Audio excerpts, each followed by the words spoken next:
لهذا وما كنا لنهتدي لولا أن هدانا الله أشهد أن لا إله إلا الله وحده لا شريك له وأشهد أن نبينا محمدا عبده ورسوله اللهم صل على نبينا محمد وعلى آل محمد كما صليت على إبراهيم وعلى آل إبراهيم إنك حميد مجيد أما بعد فيقول الله تبارك وتعالى إذ قال له ربه أسلم قال أسلمت لرب العالمين. அல்லாஹுடைய நல்லடியார்களே, எல்லா நிலைகளிலும் அல்லாஹ் ஒருவனுக்கு வழிபட்டு தக்வாவுடன் வாழுமாறு முதலில் எனக்கும் பிறகு உங்களுக்கும் வசியத் செய்து கொள்கிறேன். அன்புக்கும் மரியாதைக்கும் உரிய சகோதரர்களே,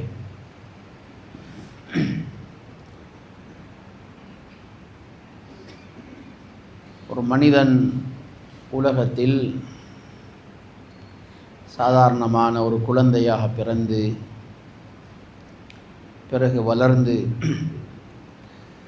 உலகத்தில் எத்தனையோ பதவிகளை, உயர்வுகளை, கௌரவங்களை பெறுகிறான். அவரவருடைய பதவியை வைத்து நாம் அவர்களுக்கு மதிப்பு கொடுக்கிறோம். அவர்கள் பெரியவர்கள் என்று நாம் நினைக்கிறோம்.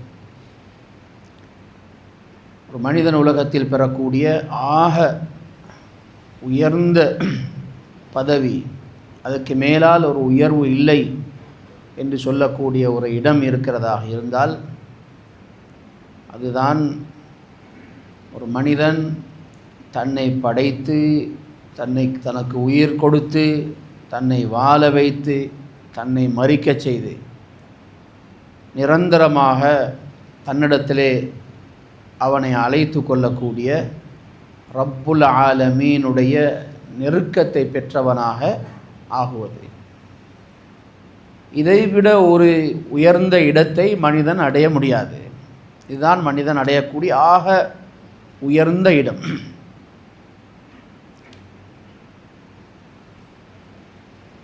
இந்த இடத்தை பெறுவதற்கு நம்முடைய நிறங்களோ நம்முடைய திறமைகளோ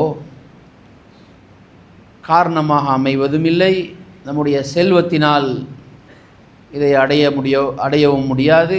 அல்லது செல்வம் இல்லாமல் இருத்தல், பலகீனமாக இருத்தல் என்பது இந்த இடத்தை அடைவதற்கு தடையாகவும் மாட்டாது. சமூகத்தில் யார் எந்த துறையில் இருந்தாலும் எந்த நிலையில் இருந்தாலும் அவர்கள் முயற்சித்தால் இந்த இடத்தை பெறலாம்.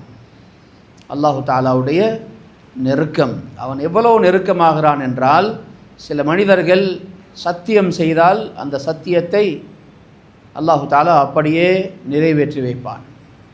லவ் அக்ஸம அலல்லாஹி லஅபர்ரா, சில மனிதர்கள் சொன்னால் அல்லாஹு தாலா அதை அப்படியே செய்து விடுகிறான்.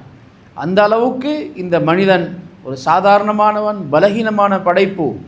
ஆனால் அல்லாஹ்வின் நெருக்கத்தையும் அல்லாஹ்வின் தோழமையையும் அவன் பெற்றுக்கொள்கிறான். அன்பான சகோதரர்களே, அந்த உயர்வை, அந்த கண்ணியத்தை எப்படி பெறலாம்? உலகத்தில் ஆட்சியாளர்களுடைய தொடர்பையும் அவர்களுடைய நெருக்கத்தையும் பெறுவதற்கு நிறைய செலவழிக்க வேண்டி வரும். அவர்களுக்காக நிறைய வேலை செய்ய வேண்டி இருக்கலாம், அவர்களுக்காக இழிவாக வேண்டி இருக்கலாம். இப்படி எத்தனையோ கஷ்டங்களை பட்டுதான் உலக மனிதர்களுடைய நெருக்கத்தை மனிதர்கள் பெறுகிறார்கள். ஆனாலும் அது நிலையானதல்ல. அது பதவி இருக்கிற வரைக்கும் தான், பிறகு அது இல்லாமல் போய்விடுகிறது. அல்லாஹ்வுடைய நெருக்கத்தை பெறுவதற்கு நாம் என்ன செய்ய வேண்டும்? அன்பான சகோதரர்களே, ஒரே ஒரு விடயத்தை நாம் வாழ்க்கையில் எடுத்துக்கொண்டால் இன்ஷா அல்லாஹ் அவனுடைய நெருக்கத்தை பெறலாம். அதுதான் நம்முடைய வாழ்க்கையில் எந்த சந்தர்ப்பங்களிலும் அல்லாஹ்வுடைய கட்டளை என்று வந்துவிட்டால் சம்பூர்ணமாக அதற்கு முன்னால் பணிந்து விட வேண்டும். அல்லாஹ்வுடைய கட்டளைகளுக்கு முன்னால் நம்முடைய அறிவையோ நம்முடைய சூழ்நிலைகளையோ காரணம் காட்டக்கூடாது. அதை நம்முடைய அறிவை முற்படுத்தக்கூடாது. அல்லாஹ்வுடைய கட்டளையா நாம் வழிபட்டு விட்டேன், இந்த நிலைக்கு நாம் வர வேண்டும். நாம் வாழ்க்கையில் மார்க்க பக்குவம் வருவதற்காக என்னென்ன வகையில் முயற்சி செய்கிறோமோ அத்தனையுடைய முடிவும் இதுதான்.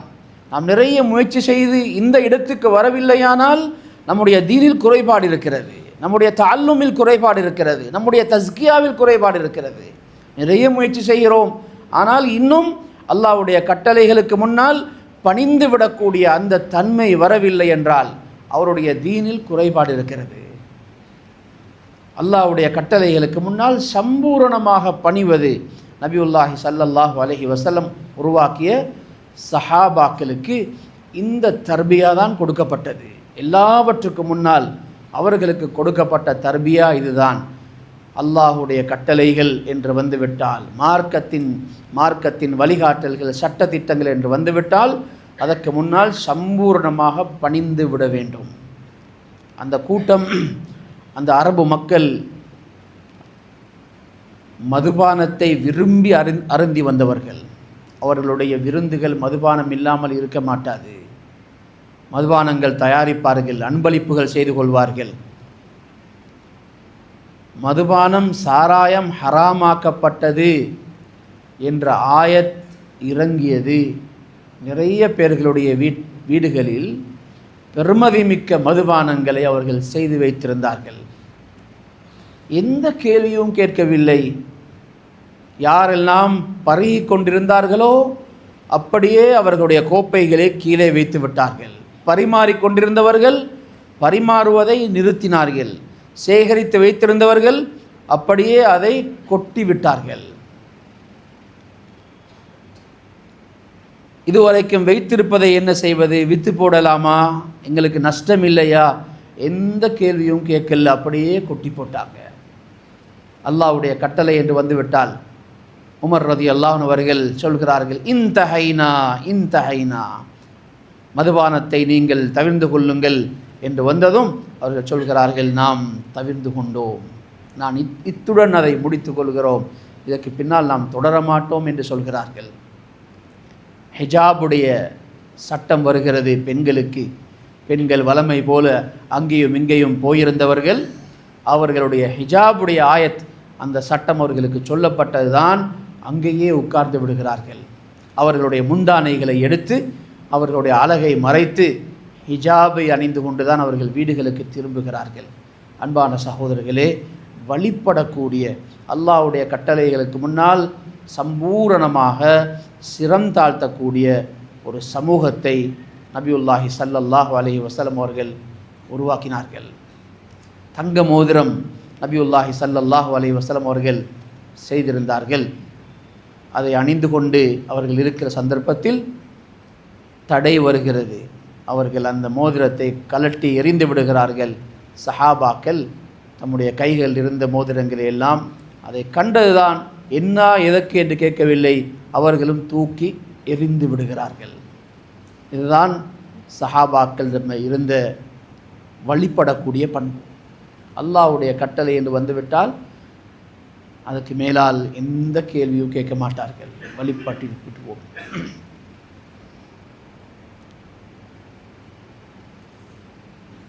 சையதுனா அபூபக்கர் சித்தீக் ரலியல்லாஹு அன்ஹு அவர்கள் அவர்களுடைய வாழ்க்கையில் வந்த மிக பெரும் ஒரு சோதனை தான் அவர்களுடைய மகள் ஆயிஷா ரலியல்லாஹு அன்ஹா, உம்முல் முஃமினீன், நபியுல்லாஹி ஸல்லல்லாஹு அலைஹி வஸல்லம் அவர்களுக்கு மனைவியாக இருந்தவர்கள்.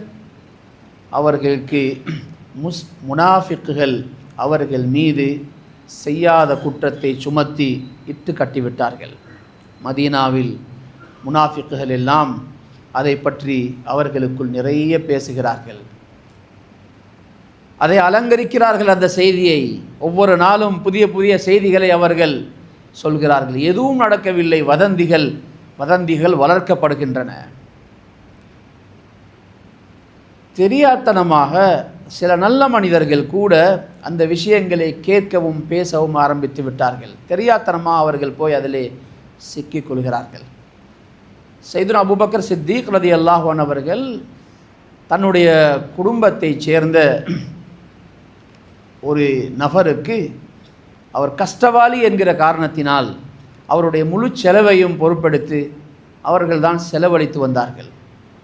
மிஸ்தாஹ் என்ற அந்த சஹாபி, அந்த வாலிபருக்கு அபூபக்கர் சித்தீக் ரலியல்லாஹு அன்ஹு அவர்கள் முழு செலவையும் பொறுப்பெடுத்து செலவழித்து வருகிறார்கள். அவர் உண்மையில் அந்த குடும்பத்தைச் சேர்ந்தவர். ஆனால் அவரும் இந்த வதந்தியை பேசுகிற மக்களுடன் சேர்ந்து அவர்களும் அதை பேசவும் கேட்கவும் ஆரம்பித்து விடுகிறார்கள். பிறகு அல்லாஹு தஆலா ஆயிஷா ரலியல்லாஹு அன்ஹா அவர்கள் குற்றமற்றவர்கள் என்பதை குர்ஆனுடைய ஆயத்துகளை இறக்கி அவர்களை தூய்மைப்படுத்தினார். யார் யார் இந்த தவறை செய்தார்களோ அவர்களுக்கு என்ன தண்டனை கொடுக்கப்பட வேண்டும் என்பதற்கான ஆயத்துகள் எல்லாம் குர்ஆனில் இறக்கி வைக்கப்படுகிறது. அபூபக்கர் சித்தீக் ரலியல்லாஹு அன்ஹு அவர்கள் சத்தியம் செய்தார்கள், இந்த மிஸ்தாஹ் இவருக்கு நான் இவ்வளவு உபகாரம் செய்திருக்கிறேன், ஆனால் இந்த விஷயத்தில் இவர் இந்த முனாஃபிக்குகளுடன் சேர்ந்து பேசியிருக்கிறார். வல்லாஹி லா உன்ஃபிகு அலைஹி அபதா, அல்லாஹ் மீது ஆணையாக இதற்கு பின்னால் அவருக்கு நான் எந்த செலவும் கொடுக்க மாட்டேன் என்று சொல்லி சத்தியம் செய்கிறார்கள். தன்னுடைய மகளுக்கு வந்த அந்த கஷ்டமான நிலையில் அவர் உதவாமல் இப்படி நடந்து கொண்டது அவர்களுக்கு ரோஷத்தை ஏற்படுத்தியது. சத்தியம் செய்து விட்டார்கள். அல்லாஹு தஆலா குர்ஆனுடைய ஆயத்தை இறக்கினான். வலா யஅ்தலி உலுல் ஃபத்லி மின்கும், உங்களில் கண்ணியமான சிறப்பான மனிதர்கள் இவ்வாறு தன்னுடைய குடும்பத்தினர்களுக்கு செலவழிக்க மாட்டோம் என்று சத்தியம் செய்யக்கூடாது.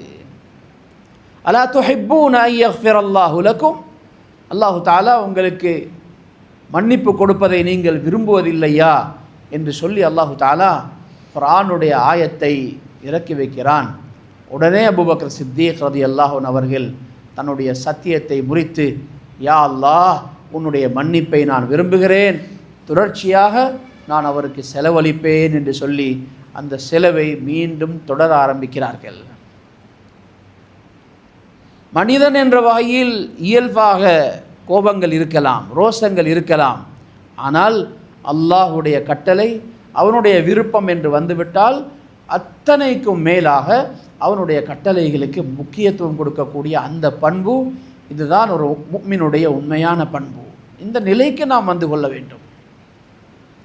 மஅகில் இப்னு யஸார் ரலியல்லாஹு அன்ஹு என்ற ஒரு சஹாபி இருந்தார்கள். நம்முடைய குடும்பங்களில் நாம் நிறைய குடும்பங்களில் பார்க்கிறோம், தான் அழகாக வளர்த்த தன்னுடைய மகளை ஒருவரை நம்பி திருமணம் செய்து கொடுக்கிறார். பிறகு அந்த மகள் அந்த கணவனால் அநியாயத்துக்குள்ளாகிறாள் என்று வரும்பொழுது குடும்பத்துக்கே ரோஷம் வந்து விடுகிறது. எல்லோரும் சேர்ந்து அவர்களை பிரித்து வைக்கிறதற்காக முயற்சிகள் செய்கிறோம். அவர் எவ்வளோ மன்னிப்பு கேட்டாலும் அங்கே நாம் நம்முடைய கோபத்தை காட்டுகிறோம். இது மனித இயல்பு. மஅகில் இப்னு யஸார் ரலியல்லாஹு அன்ஹு அவர்கள் தன்னுடைய சகோதரியை ஒரு மனிதருக்கு திருமணம் செய்து வைத்திருந்தார்கள். அவரை கண்ணியப்படுத்தி அவருக்கு உபகாரங்கள் செய்து சகோதரியை திருமணம் செய்து வைத்திருந்தார்கள். அவர்களுக்கு இடையில் ஏற்பட்ட சில முரண்பாடுகளின் காரணத்தினால் அவர் அந்த பெண்ணை தலாக் சொல்லிவிட்டார்.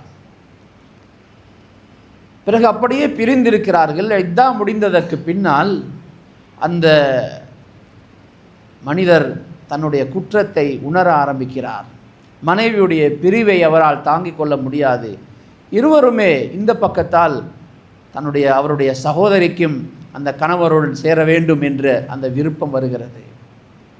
இதான் முடிந்து விட்டது என்ற காரணத்தினால் அவர் மஅகில் இப்னு யஸார் அவர்களிடத்தில் வந்து கேட்கிறார், உங்களுடைய சகோதரியை எனக்கு மீண்டும் திருமணம் செய்து வைத்து விடுங்கள், நான் இதற்கு பின்னால் இந்த தவறு செய்ய மாட்டேன், நான் அழகாக நடப்பேன் என்று சொல்லி கேட்டுக்கொள்கிறார்.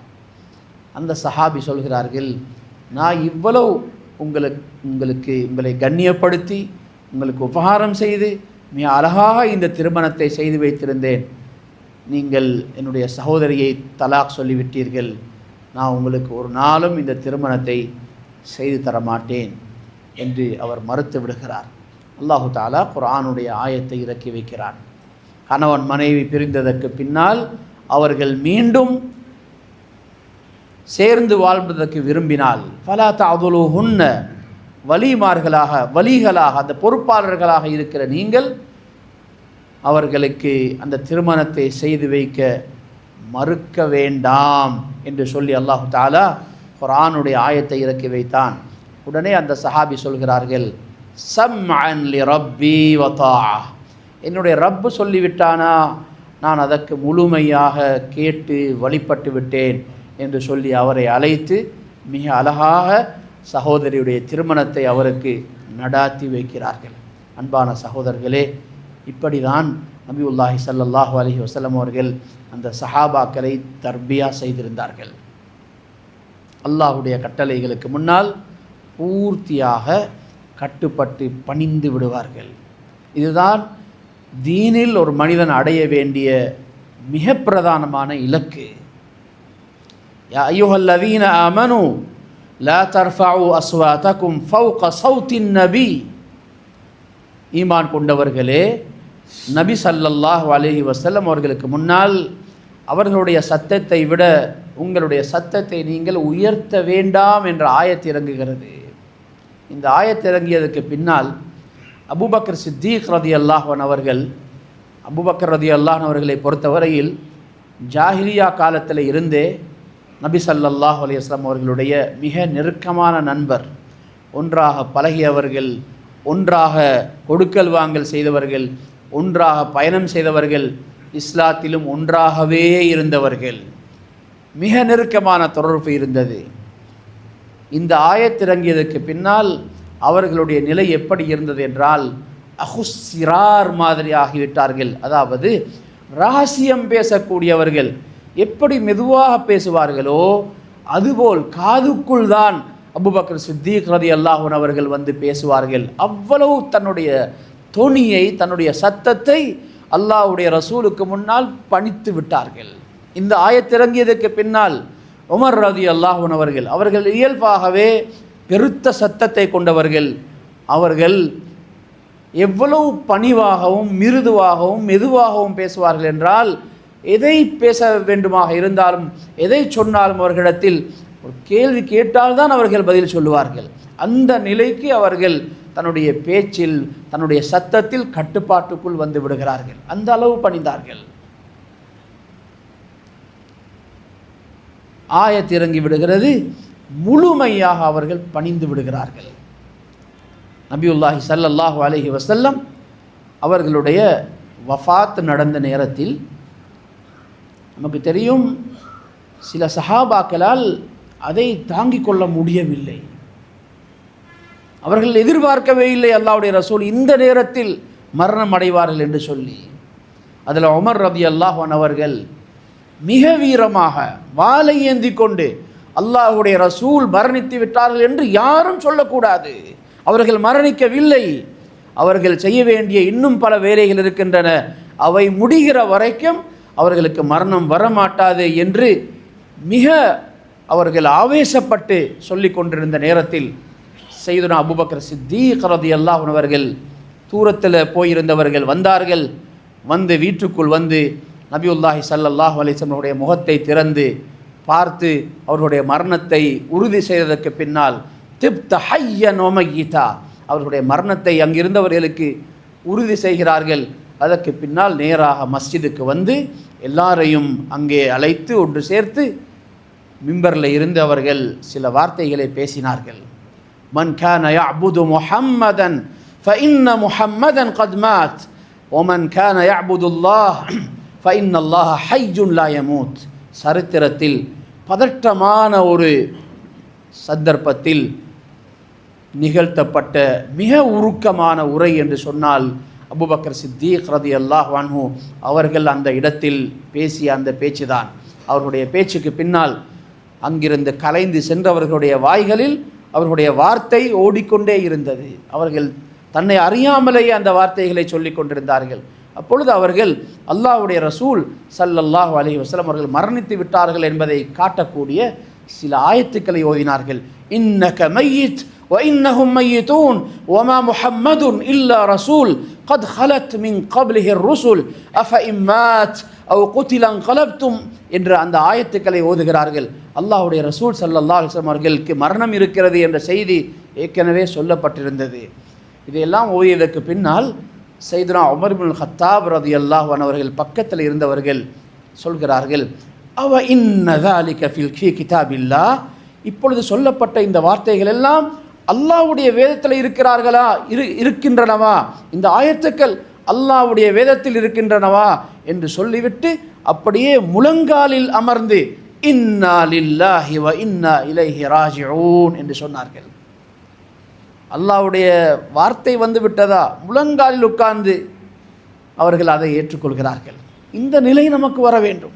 அல்லாஹ்வுடைய கட்டளை என்று வந்து விட்டதா, அவனுக்கு அந்த கட்டளைக்கு முன்னால் நாம் முழங்காலில் உட்காரவும் தயாராக இருக்கிறோம். முழங்காலில் உட்கார்ந்து சம்அன் லி ரப்பி வ தாஅ, என்னுடைய ரப்புக்கு நான் வழிபட்டு விட்டேன் என்ற நிலைக்கு நாம் வர வேண்டும். சையதுனா இப்ராஹீம் அலைஹிஸ்ஸலாம் அவர்களுடைய தியாகங்கள் நினைவு கூறக்கூடிய இந்த சந்தர்ப்பத்தில் நாம் இருக்கிறோம். அவர்களை அல்லாஹ் தஆலா தன்னுடைய ஹலீலாக, நேசராக தெரிவு செய்தான்.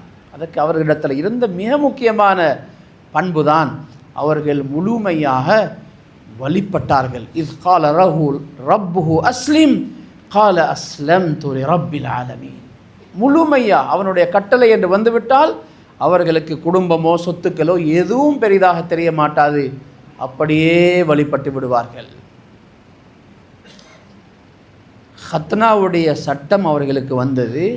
அப்பொழுது அவர்களுக்கு 80 வயது, வயோதிபர், பலகீனப்பட்டவர், பலகீனம் இருந்தது. 80 வயது இருக்கும் பொழுது ஹத்னா செய்ய வேண்டும் என்ற சட்டம் அவர்களுக்கு வஹியாக வருகிறது. எதுவும் யோசிக்கவில்லை, நான் இப்போ எப்படி செய்கிறது, இந்த வயசில் காயப்படுத்தி கொள்ளலாமா, எதையும் அவர்கள் யோசிக்கவில்லை. நேராக வீட்டுக்குள் போனார்கள். வெட்டுவதற்கு என்ன இருக்கிறது என்று பார்த்தார்கள். அங்கே இருந்தது கோடாரி. எடுக்கிறார்கள். அந்த கோடாரியால் தனக்குத்தானே ஹத்னா செய்து கொள்கிறார்கள். ஃபஷ்தத்த அலைஹி, வலியால் துடித்து போனார்கள், தாங்க முடியவில்லை வலி. அல்லாஹு தஆலா அவர்களுக்கு படக்கூடிய அந்த கஷ்டத்தை பார்த்து வஹி அறிவிக்கிறான்.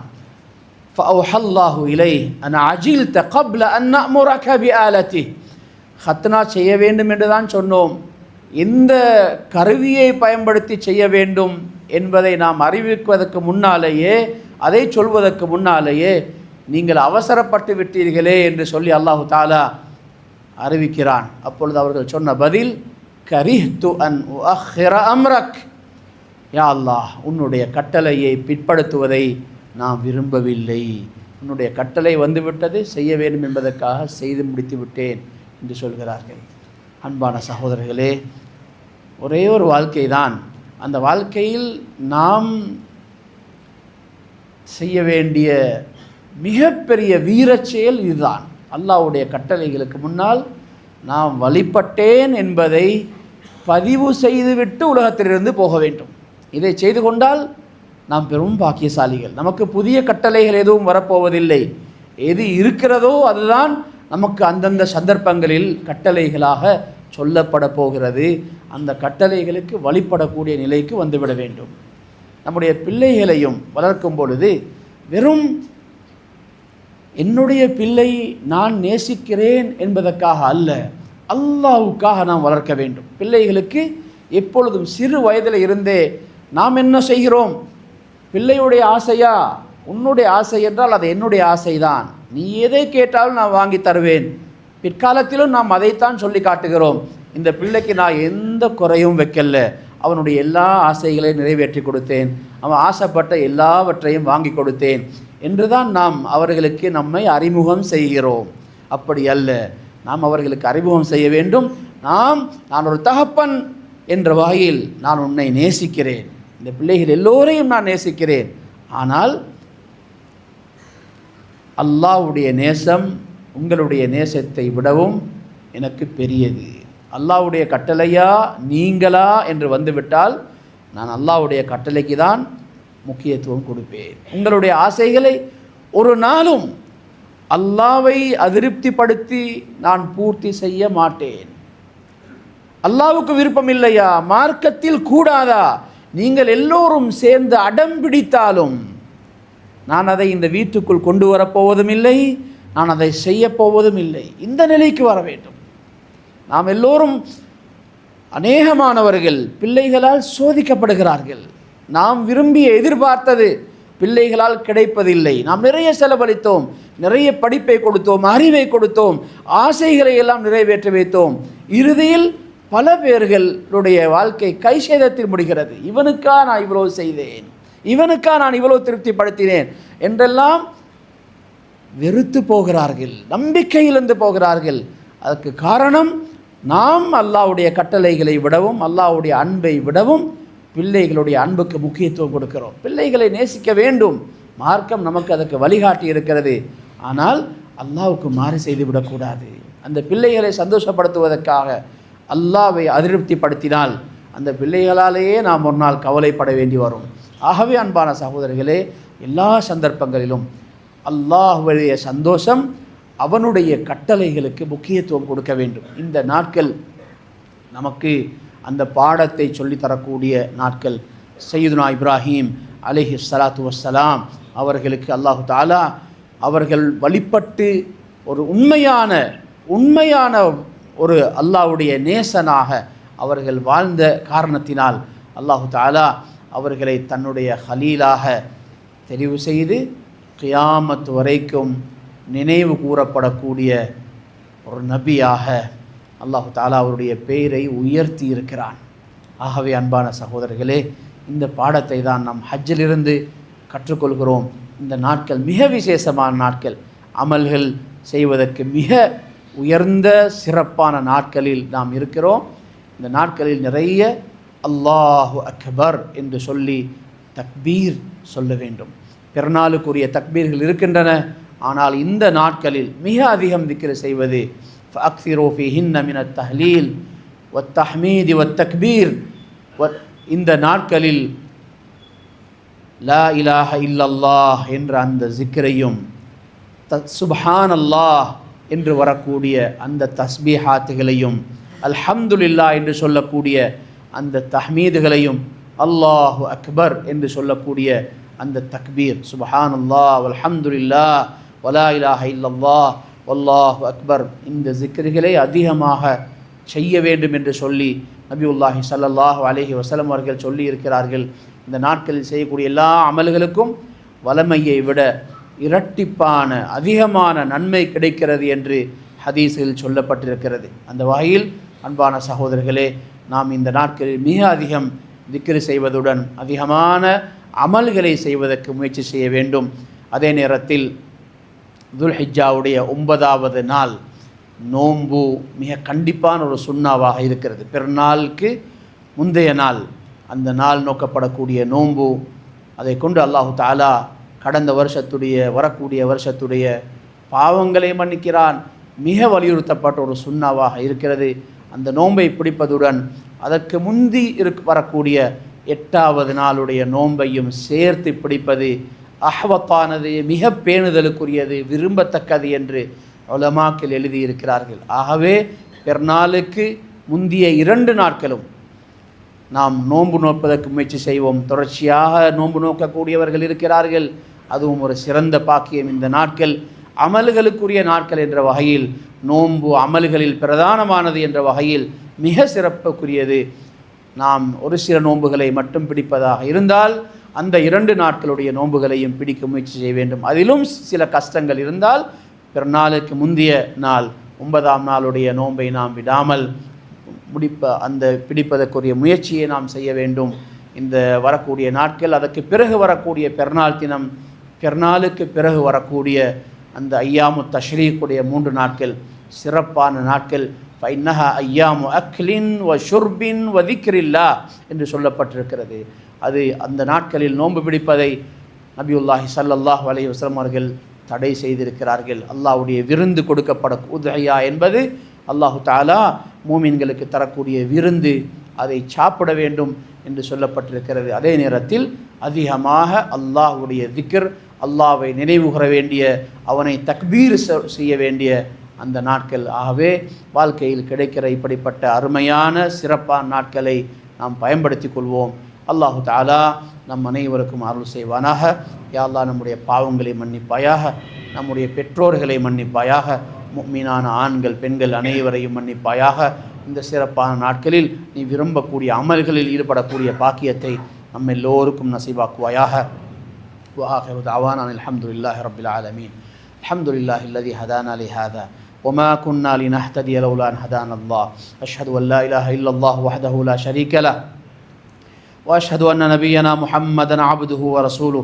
اللهم صل على نبينا محمد وعلى آل محمد كما صليت على إبراهيم وعلى آل إبراهيم إنك حميد مجيد. أما بعد، فيا أيها الناس اتقوا الله، فإن التقوى تنجيكم من النار وتدخلكم الجنة. يقول الله تبارك وتعالى: واتقوا يوما ترجعون فيه إلى الله ثم توفى كل نفس ما كسبت وهم لا يظلمون. أقول قولي هذا وأستغفر الله لي ولكم ولجميع المسلمين فاستغفروه إنه هو الغفور الرحيم.